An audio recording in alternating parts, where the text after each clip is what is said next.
ሰላም ጤና ይስጥልን እንዴት ዋላችኋል የጨፌ ሚዲያ ተከታታዮች የዕለቱን ዜና ወደ እናንተ እናቀርባለን ከዜናው ጋር መሐመድ ሰይድ ሁሴን ነኝ እስከ ዜናው ፍጻሜ ድረስ ከኛ ጋር እንድትሆኑ በአክብሮት እንጠይቃለን በቅድሚያ አርዕስተ ዜና የጨፌ ወጣቶቹን ለገብ ኃላፊነቱ የተወሰነ ህብረት ስራ ማህበር እየሰራ ያለው የሼዶች ግንባታ እየተጠናቀቀ ይገኛል ተብሏል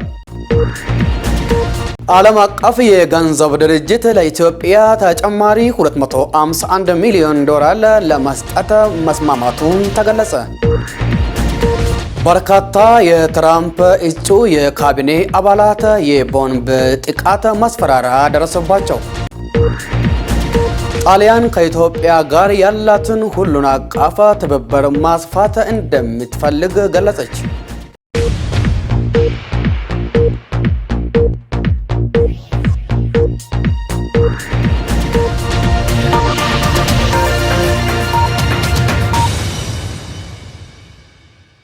አሁን ወደ ዝርዝሩ እንገባለን የጨፌ ወጣቶቹን ለገብ ኃላፊነቱ የተወሰነ ህብረት ስራ ማህበር እየሰራ ያለው የሼዶች ግንባታ እየተጠናቀቀ ይገኛል ተብሏል ለሊሴ ሲሳይ እንደሚከተለው ታቀርባለች የጨፌ ወጣቶቹን ለገብ ኃላፊነቱ የተወሰነ ህብረት ስራ ማህበር እያሰራ ያለው የሼዶች ግንባታ እየተጠናቀቀ መሆኑ ምክትል ፕሬዝዳንት አቶ ዮሐንስ መኮንን ገልጸዋል። እንደምታዩት እንግዲህ የጨፌ ወጣቶቹን ለገብ ህብረት ስራ ማህበራችን 6 ሼድ ነው የገነባን ያለ ነው 3 የዶሮ 2 የወተት ላምና 1 የበሬ ማድለብ 6 ሼድ እየገነባን ነው እንደምታዩት እንግዲህ ኦልሞስት አንዳንዶቹ 70-85% ተጠናቋል ግማሾቹ አርማታ ወጥተዋል በሁለት ሳምንት ውስጥ እንግዲህ ጨርሰን ወደ ስራ እንገባለን ብለን እናስባለን። በሌላ በኩል ለወጣቶች ከፍተኛ የሥራ እድል መፍጠሩን እና በቀን 35 እስከ 50 የሚሆኑ ሰራተኞች ቀጥሮ ማሰራት እንዲሁም 3 ቦታ ከሚውሉ ሲሰሩ በኢኮኖሚ ራሳቸውን የሚያግዙ እና ተጠቃሚ መሆናቸውን አንስተዋል። ያው ለወጣቶች እንግዲህ ከፍተኛ የሥራ እድል ነው እዚህ አካባቢ የፈጠርነው ቢያንስ እንዳያችሁ ታውን ከ35 እስከ 40 አንዳንዴም 50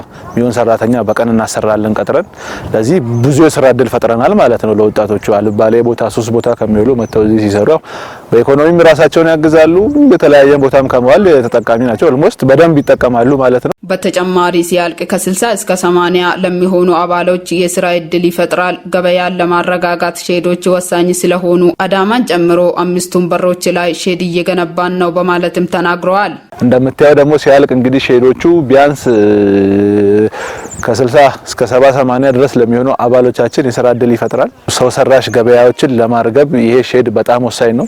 በነገራችን ላይ እዚህ ብቻ አይደለም አዳማም ታውቃላችሁ አዳማ ላይም አለን የተለያየ ቦታ ነው ማህበራችን 5ቱም በሮች ላይ ነው ሼድ እየገነባ ያለው የተለያየ ቦታ ነው ሼድ ያለን ማለት ነው። ዓለም አቀፍ የገንዘብ ድርጅት ለኢትዮጵያ ተጨማሪ 251 ሚሊዮን ዶላር ለመስጠት መስማማቱን ተገለጸ። ዝርዝሩን ፈትለ ወርቅ ደሳለኝ ዓለም አቀፍ የገንዘብ ድርጅት ለኢትዮጵያ በ4 ዓመታት ውስጥ በተራዘመ ብድር ለመስጠት የተፈቀደው የ3.4 ቢሊዮን ዶላር ውስጥ ሁለተኛው 251 ሚሊዮን ዶላር ብድር ለመስጠት መስማማቱ ተገለጸ። ዓለም አቀፍ የገንዘብ ተቋም IMF የመጀመሪያውን 345 ሚሊዮን ዶላር የሚደርስ ገንዘብ መስከረም 18 ቀን 2017 መለቀቁ ይታወሳል። የተቋሙ ሰራተኞች ከኢትዮጵያ መንግስት ጋር ባካሄዱት ውይይት በሁለተኛው ብድር አቅርቦት ዙሪያ ስምምነት ላይ መድረሳቸው ትላንት ህዳር 18 ቀን 2017 ዓ.ም ይፋ ባደረገው መግለጫ አስታውቋል። IMF በተቋሙ ድረገጽ ይፋ ባደረገው መግለጫ የተፈቀደው ሁለተኛው ብድር ስምምነት በተቋሙ ዋና ቦርድ መጽደቅ ይጠበቅበታል። በአልቫሮ ፒረስ የተመራ የዓለም አቀፍ የገንዘብ ድርጅት ባለሙያዎችን ቡድን ከህዳር 3 እስከ 17 ቀን 2017 ዓ.ም በአዲስ አበባ ቆይታ ማድረጉ ተጠቁሟል። የውጭ ምንዛሬ በሀገሪቱ ባንኮችና በጥቁር ገበያ ያለው የዋጋ ተመን ልዩነት እጅግ በየጠበበ ይገኛል ሲል ተቋሙ ገልጿል። ጣሊያን ከኢትዮጵያ ጋር ያላትን ሁሉን አቀፍ ትብብር ማስፋት እንደምትፈልግ ገለጸች። ፈትለ ወርቅ ደሳለኝ ጣሊያን ከኢትዮጵያ ጋር ያላትን ሁሉን አቀፍ ትብብር ማስፋት እንደምትፈልግ የጣሊያን የውጭ ጉዳይና ዓለም አቀፍ ትብብር ሚኒስትር ዴታ ጆርጂኦ ሲሉ ገለጹ። የውጭ ጉዳይ ሚኒስትር ዴታ አምባሳደር ምስጋኑ አርጋ ከጣሊያን የውጭ ጉዳይና ዓለም አቀፍ ትብብር ሚኒስትር ዴታ ጆርጂኦ ሲሉ ጋር በጽህፈት ቤታቸው ተወያይተዋል። አምባሳደር ምስጋኑ ጣሊያን የኢትዮጵያ ቁልፍ አጋር መሆኗን በተለይም በልማት ትብብርና በመሰረተ ልማት ግንባታ የምታደርገውን ጠንካራ ተሳትፎ ኢትዮጵያ እንደምታደንቅና እንደምታመሰግን ተናግረዋል። በመሪዎች ደረጃ ጠንካራ ግንኙነት እንዳለ የገለጹት አምባሳደር ምስጋኑ በሚኒስትር ዴታ እየተካሄደ ያለው ጉብኝት የሁለቱን ሀገራት የትብብር አድማስ ለማስፋትና አዳዲስ አቅጣጫዎችን ለማመልከት እድል እንደሚሰጥ ተናግረዋል። ጣሊያን በአፍሪካ የግሉን ክፍለ ኢኮኖሚ ለማጠናከር ያወጣችው የማቴ እቅድ ለኢትዮጵያም የግሉን ክፍለ ኢኮኖሚ ከመጥቀሙ ባሻገር ለሌሎችም በአርአያነት የሚጠቀስ መሆኑ አምባሳደር ምስጋኑ አንስተዋል። የጣሊያን የውጭ ጉዳይና ዓለም አቀፍ ትብብር ሚኒስትር ዴታ ጆርጂኦ ሲሉ በበኩላቸው በመንግስታቸው ኢትዮጵያ ትኩረት የሚሰጣት ሀገር መሆኗን ገልጸዋል። ሚኒስትር ዴታው ሀገራቸው ከኢትዮጵያ ጋር ያላትን ሁሉን አቀፍ ትብብር ማስፋት እንደምትፈልግ ጠቁመዋል። ሚኒስትር ዴታዎቹ በውይይታቸው በሁለት ሀገራት መካከል ያለውን የልማት ትብብር ስምምነት በአዲስ መንፈስ መቃኘት እንደሚያስፈልግ መስማማታቸውን የውጭ ጉዳይ ሚኒስቴር መረጃ ያመለክታል። በርካታ የትራምፕ እጩ የካቢኔ አባላት የቦምብ ጥቃት ማስፈራሪያ ደረሰባቸው። ቅዱስ አብርሃም ተጨማሪ ዘገባ አለው። ተመራጩ ፕሬዝዳንት ዶናልድ ትራምፕ ያጯቸው በርካታ የካቢኔ አባላትና የዋይት ሃውስ ተሿሚዎች የቦምብ ጥቃት ማስፈራሪያ ደረሳቸው። ኤፍቢአይ የተባለ የፌዴራል ወንጀል ምርመራ ቢሮ በርካታ የቦምብ ጥቃት ማስፈራሪያዎች መድረሳቸውን ገልጿል። ቢሮው እንዳለው በርካታ ሐሰተኛ የስልክ ጥሪዎች የተደረጉት ፖሊስ ኢላማ ይሆናሉ ወደ ተባሉ ሰዎች መኖሪያ ቤት እንዲመጡ ነው።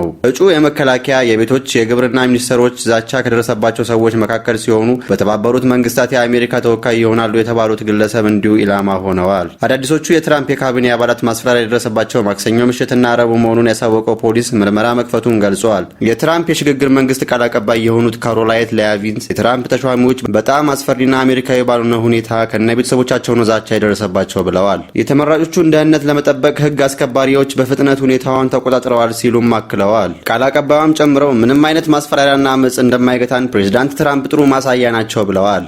ኤፍቢአይም ሆነ የትራምፕ የሽግግር መንግስት ቡድን ማስፈራሪያ የደረሰባቸውን ሰዎች ስም ይፋ አላደረጉም። የዕለቱ ዜናችን ይሄን ይመስል ነበር። አብራችሁን ስለቆያችሁ ከልብ እናመሰግናለን። ቀሪ ከጨፌ ሚዲያ ፕሮግራማችን ጋር አብራችሁን ቆዩ።